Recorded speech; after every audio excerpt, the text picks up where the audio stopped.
Agenda है वो है supply chain management, conventional supply chain management, उसके बाद चैलेंजेस हैं, फिर नई डायरेक्शंस हैं। ये हमारा एजेंडा है इस लर्निंग ऑब्जेक्टिव। अब इसके अंदर हम देख लेते हैं supply chain management and its future. Supply chain की एक दफा हम इसकी डेफिनेशन को भी देख लेते हैं। अ नेटवर्क ऑफ ऑर्गेनाइजेशंस, जितनी ऑर्गेनाइजेशन हमारे सप्लायर से सप्लायर तक और वहां से लेके हम मैन्युफैक्चरर तक और हम जिसको दे रहे हैं माल, वहां से एंड कंज्यूमर तक।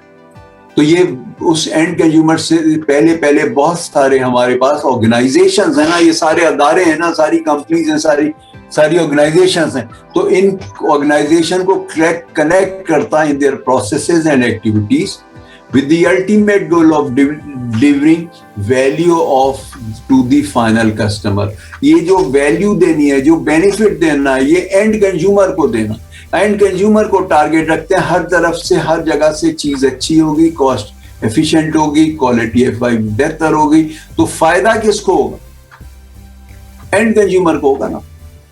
किसी जगह पे भी कहीं कोई मिसहैप नहीं होगा, कोई मिसएंडिंग नहीं होगी, कोई चीज खराब नहीं की जाएगी, कोई चीज तोड़-फोड़ नहीं की जाएगी, सारी चीज अच्छी होगी। तो जो हमारा सप्लायर है वो चीज सही दे रहा है तो हमारी चीज भी सही बनेगी। अगर पीछे से सही चीज नहीं आ रही तो सही नहीं बनेगी।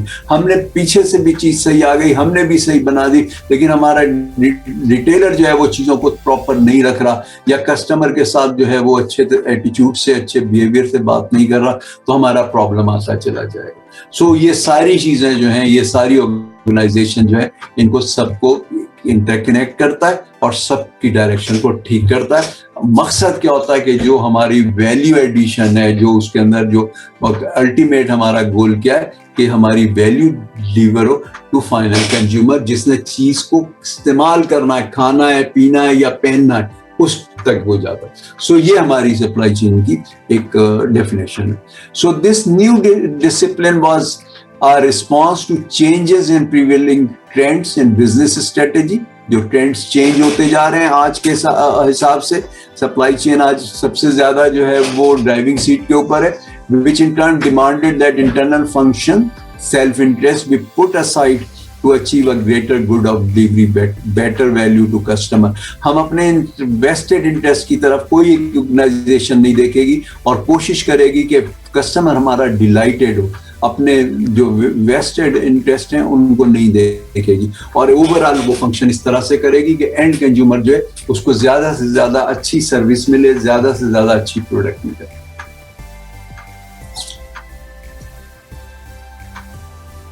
उसके बाद हम आ जाते हैं कन्वेंशनल सप्लाई चेन की तरफ आ जाते हैं, क्योंकि हमने तो स्ट्रेटेजी की बात की है ना, तो कन्वेंशनल से हम थोड़ा सा आगे बढ़ गए स्ट्रेटेजी के।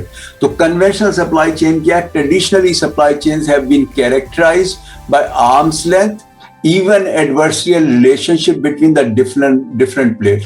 थोड़ी बहुत हम उसके अंदर जो है वो डिफरेंट उसके अंदर रिलेशंस रहते हैं, यानी वेंडर अपने हिसाब से सोचता है, मैन्युफैक्चरर अपने हिसाब से सोचता है, जो डिस्ट्रीब्यूटर है वो अपने हिसाब से सोचता है, तो उनकी पार्टनरशिप नहीं है। तो जो कन्वेंशनल सप्लाई चेन है उसके अंदर वो पार्टनरशिप नहीं है, तो उनके अंदर सोच जो है वो वेस्टेड इंटरेस्ट की तरफ जाती है कि मेरा इसमें क्या फायदा होगा। तो वो उसके अंदर उस वेस्टेड इंटरेस्ट के अंदर क्या होगा कि क्वालिटी भी खराब हो सकती है। सो उसको देख, there has been limited history of sharing information either with supplier और कस्टमर्स।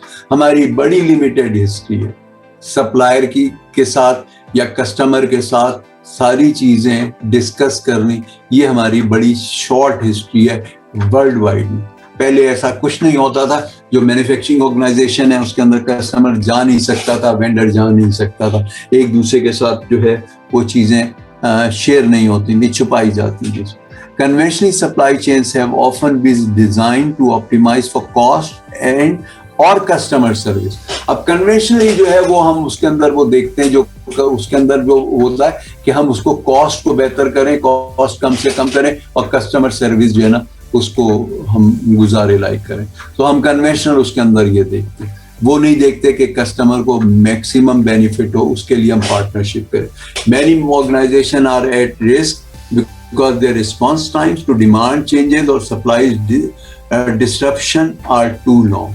यानी उन्होंने अगर कोई चीज को चेंज करना है, कन्वेंशनल सप्लाई चेन के अंदर क्या है, अगर उन्होंने किसी चीज को चेंज करना है तो उस चेंज में टाइम लेते हैं, क्योंकि उन्होंने स्टॉक्स रखे होते हैं अब भी, क्योंकि पार्टनरिंग नहीं है ना सप्लायर के साथ है ना बायर के साथ है, उनकी पार्टनरिंग नहीं है, इसलिए उन्हें एक्चुअल पता नहीं होता कब क्या चीज चाहिए होगी, इसलिए वो एक्स्ट्रा स्टॉक रखते हैं और उसकी वजह से वो जो चेंज है उसको टाइम पे नहीं कर पाते, कोई भी चेंज को इनकॉर्पोरेट नहीं कर पाते, चाहे प्रोडक्ट में हो चाहे प्रोसेस में। अब इसके अंदर हम चैलेंज देख लेते हैं। So supply chain become more complex as a result of its global orientation. इस वक्त वर्ल्ड के अंदर सबसे ज्यादा जो फोकस हो रहा है वो सप्लाई चेन के ऊपर हो रहा है, सबसे ज्यादा जो फोकस है वर्ल्ड के अंदर वो सप्लाई चेन के अंदर हो रहा है। इसकी वजह से इसके अंदर जो है वो बहुत ज्यादा जो है वर्ल्ड में फोकस है। Then dynamics of global market have resulted in serious pressure and disruptions to supply chain activities. जो इसके डायनामिक्स हैं इसके ग्लोबल मार्केट के, ये इतने ज्यादा प्रेशर के अंदर आ गया कि जिसकी वजह से अब डिस्ट्रप्शन हो रही है, क्योंकि हर कंपनी का जो फोकस है वो सप्लाई चेन के ऊपर।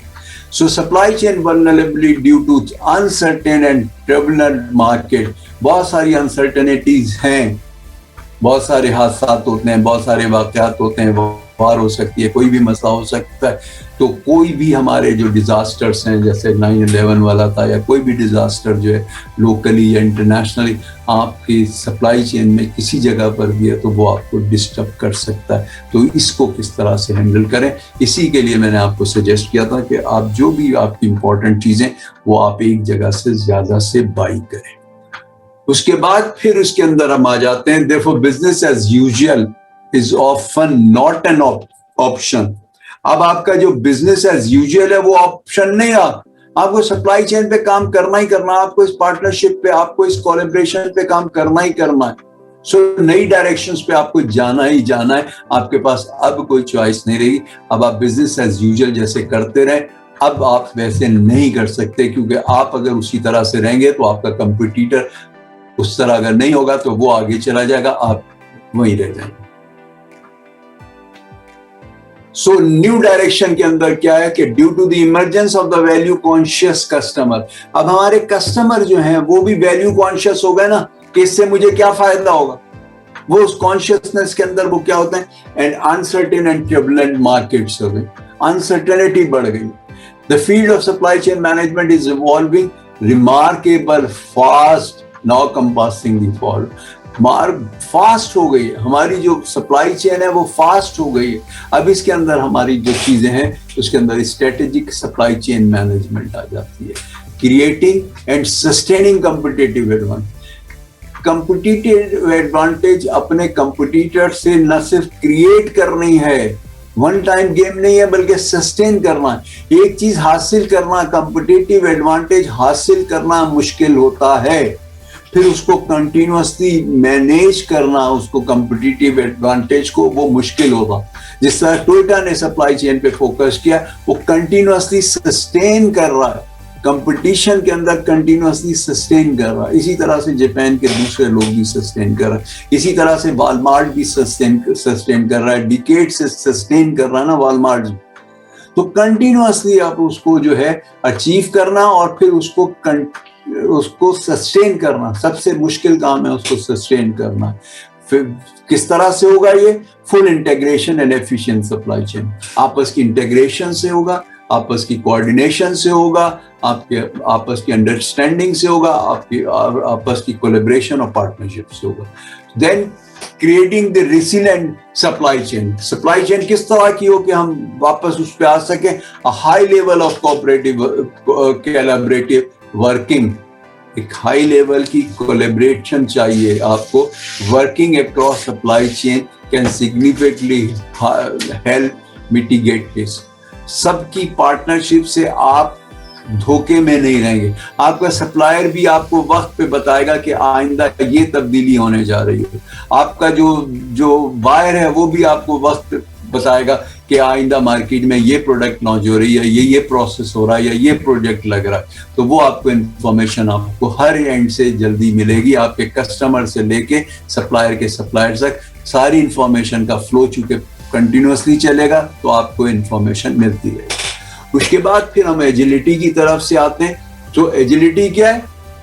Ability to response rapidly. कोई चेंज आ रही है प्रोडक्ट में या प्रोसेस में या प्रोजेक्ट के ऊपर, मशीनों के अंदर, इक्विपमेंट में, फौरी तौर पे आपको इन्फॉर्म किया जा रहा है इसको।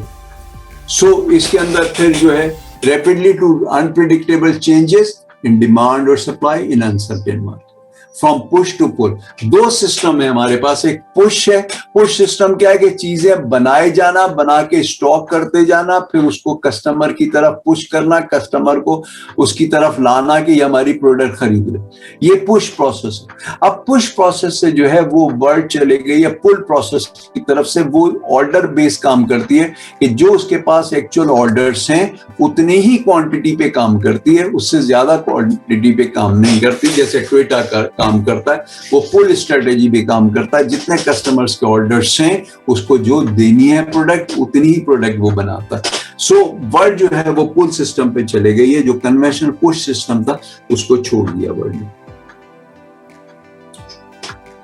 उसके बाद फिर क्या है? Delivering sustainability. सप्लाई चेन से हमें सस्टेनेबिलिटी कायम करनी है अपने प्रोडक्ट में, अपने प्रोसेस में और अपनी फील्ड में, अपनी मार्केट में। Sustain time compression in supply chain.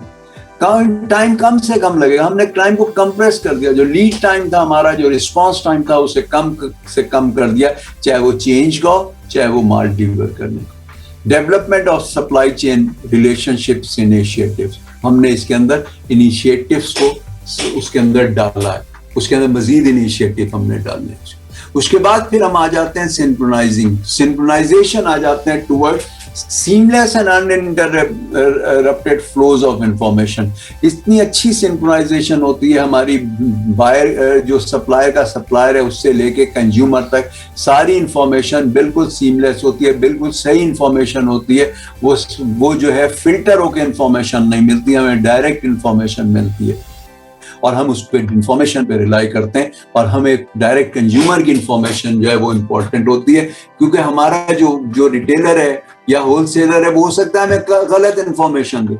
उसका बेस्ट इंटरेस्ट ये है कि वो हमसे ज्यादा बेनिफिट लेता रहे, ज्यादा सस्ती माल लेता रहे, क्रेडिट पे माल लेता रहे, और उसका जो एंड कंज्यूमर है वो कह रहा है कि प्रोडक्ट अच्छी है और मेरे को ज्यादा अच्छा लग रहा है और ज्यादा आपकी बेहतर प्रोडक्ट है और मैं हर कीमत पे लूंगा, थोड़ी बढ़ भी गई तो मैं ले लूंगा। लेकिन वो हमें इंफॉर्मेशन जो है वो अपनी इंफॉर्मेशन फिल्टर करके दे रहा है, तो गलत इंफॉर्मेशन दे रहा है। उसकी वजह से एक प्रॉब्लम आ जाता है, बुलविप का भी इफेक्ट आ जाता है, जिसको हम गलत इंफॉर्मेशन की वजह से हम डिसीजन मेकिंग करते हैं कि जितनी मार्केट की नीड है उससे कम बनाते हैं या उससे ज्यादा बना लेते हैं, क्योंकि हमें इंफॉर्मेशन गलत पास ऑन होती रही है। इसीलिए आप देखिए फार्मास्यूटिकल जो है वो जो उनकी डिस्ट्रीब्यूशन होती है मेडिसिन की, वो डिस्ट्रीब्यूशन होती है बहुत सारे डिस्ट्रीब्यूटर्स के थ्रू होती है। वो डायरेक्ट डिस्ट्रीब्यूट नहीं करते, लेकिन डॉक्टर्स और स्पेशलिस्ट और हॉस्पिटल्स के अंदर जो वो अपने रैप्स को भेजते रहते हैं ताकि उनके पास first hand without filtration information आती रहे, क्योंकि उनकी सारी जो सप्लाई चेन है वो उसी इंफॉर्मेशन पे चलेगी ना। जितनी प्रोडक्ट चाहिए मार्केट में उतनी बनाए, ना उससे कम बनाए ना उससे ज्यादा बनाए, दोनों तरह से नुकसान। So goods and services using information technologies for supply chain management. Supply chain के लिए सबसे इंपॉर्टेंट चीज जो है वो इंफॉर्मेशन। गुड्स के स्टॉक्स क्यों रखते हैं हम? क्योंकि हमें रिलाई नहीं होता कि हमारे पास जो इंफॉर्मेशन है कि हमें मार्केट में इतना माल बेचना होगा, हमें उस पर ट्रस्ट नहीं होगा। तो हम क्या करते हैं, कुछ बफर रखते हैं, कुछ एक्स्ट्रा स्टॉक बना के रखते हैं, जिससे बुलविप इफेक्ट आता चला जाता है। हमारे पास स्टॉक्स जमा हो जाते हैं, फिर कोई चेंज आनी हो तो हम फौरी तौर पे चेंज नहीं ला सकते, हम उसके अंदर फौरी तौर पे चेंज नहीं लेकर आ सकते।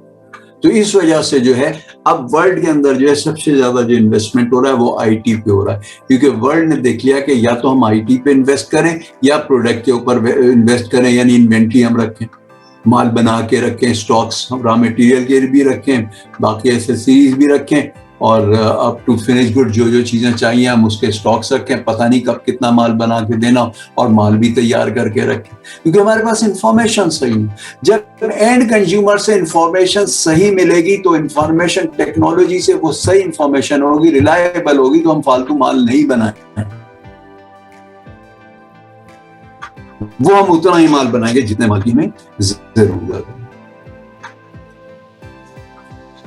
अब हम आते हैं कंक्लूजन की तरफ से। Ultimately, the purpose of supply chain migration and ultimately supporting the brand in the marketplace. हमारा जो ब्रांड है, जितने लोग भी सप्लायर के सप्लायर से काम करते हैं, या हम बीइंग मैन्युफैक्चरर काम करते हैं, या हमारा रिटेलर, होलसेलर या जो सोल एजेंट है वो काम करता है, तो हमारे ब्रांड के लिए काम करता है। अब सब लोग जो मिलके काम करते हैं उस ब्रांड के लिए काम करते हैं, वो उस ब्रांड के लिए काम करते हैं। अगर डालडा के लिए काम करते हैं या किसी प्रोडक्ट के लिए हम काम करते हैं तो वो उस ब्रांड के लिए काम करते हैं। जितने लोग मिलकर काम करते हैं उस ब्रांड की प्रमोशन के लिए काम करते हैं कि ब्रांड जो है ये सक्सेसफुल होगा तो हम भी सक्सेसफुल होंगे, हम भी प्रॉफिट कमाएंगे, हम भी बिजनेस में रहेंगे। So to this end supply chain management must balance downward cost pressure. एक आप पे प्रेशर है ना कि कॉस्ट कम करनी है इसको, तो इसको बैलेंस करना है, and the need for efficiency and effective means to manage the demand of market driven service requirements and the known risk of routine supply chain failure. जो रूटीन के सप्लाई चेन के फेलियर्स हैं उससे आपको बचना है। आपको जो है मार्केट ड्रिवन सर्विसेज चाहिए कि किस वक्त कितना माल आपको चाहिए, आपके पास वो होना चाहिए, और आपको किस कॉस्ट पे देना है उस कॉस्ट पे, क्योंकि अगर आप माल देते रहेंगे तो आपके सप्लायर और उनके सप्लायर भी सक्सेसफुल रहेंगे। आपके जो सोल एजेंट्स हैं या डिस्ट्रीब्यूटर्स हैं, रिटेलर्स हैं, उनका भी फायदा, तो सबका फायदा इसी के अंदर है। तो इसलिए ये है कि सप्लाई चेन के ऊपर रिलायंस बढ़ गई है, ज्यादा रिलायबिलिटी होगी।